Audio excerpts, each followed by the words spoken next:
எல்லாரும் எப்படி இருக்கீங்க? இன்னைக்கு நம்ம என்ன செய்ய போறோம்னா சொத்தம் வந்து ரவுண்ட் ரவுண்டா வெட்டிக்கிட்டேன் நான். சொத்தம் போட்டு இவங்க சொத்தங்களை பைத்தங்காய் போட்டு சம்பல் செய்ய போறோம். இதை நீங்க ட்ரை பண்ணி பாருங்க, ரொம்ப ருசியா இருக்கும். வாங்க வீடியோக்கு போலாம். இப்போ நம்ம என்ன செய்ய போறோம்னா இந்த பாருங்க, இந்த கப்ல அரை கப் தண்ணி ஊற்றிக்கிங்க பிளெண்டர்ல. அதுக்கப்புறம் 10 பூண்டு 10 பூண்டு போட்டுக்கோங்க. அதுக்கப்புறம் கொஞ்சோண்டு பிளாச்சம் எடுத்துக்கணும், தெரியுதுங்களா? கொஞ்சோண்டு பிளாச்சம் போடுங்க. அப்புறம் பார்த்தீங்கன்னா இந்த பாருங்க காஞ்ச ஊடா கொஞ்சம் போட்டுக்கோங்க. இது என்னன்னு பார்த்தீங்கன்னா நான் மிளகா சந்தை அரைச்சிட்டேன்.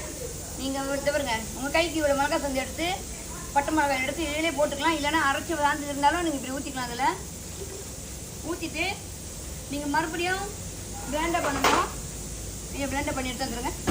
சொத்தவங்க வந்து கொஞ்சம் எண்ணெய் ஊற்றி நம்ம சொத்தம் போட போகிறோம். போடும்போது ரொம்ப கவனமாக போடுங்க. ஏன்னு கேட்டிங்கன்னா இது வந்து சொத்தவங்க எண்ணெய் போடும்போது வெடிக்கும். இப்போ நான் எண்ணெயை போட்டு லைட்டாக மத வதக்கிக்கிறேன். ஃபோனை கட் பண்ணுங்கள். இந்த எண்ணெயில் சொத்தவங்க மத லைட்டாக வதக்கிடுங்க. நல்லா கொஞ்சம் வதக்கினா போதும். நம்ம இப்போ அரைச்சி சாந்தை ஊற்றுறோம். ஊற்றி நல்லா கலருங்க.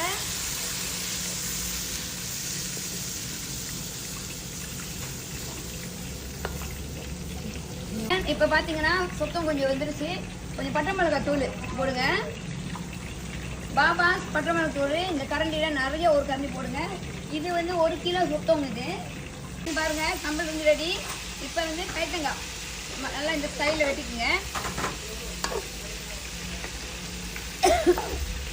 பைத்தங்காய் போட்டுட்டு கொஞ்சமாக மத உப்பு போடணும். பார்த்தீங்கன்னா நீங்கள் ஏற்கனவே காஞ்ச விடுற உப்பு இருக்கும், அதனால உப்பு குறைச்சி போட்டுக்குங்க. நான் கொஞ்சோண்டு உப்பு தான் போடுறேன்.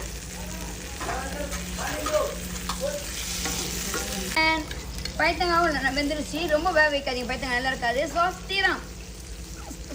தீரா இந்த ஸ்பூனில் நிறையா 1 ஸ்பூன் போட்டுக்கிண்டுங்க.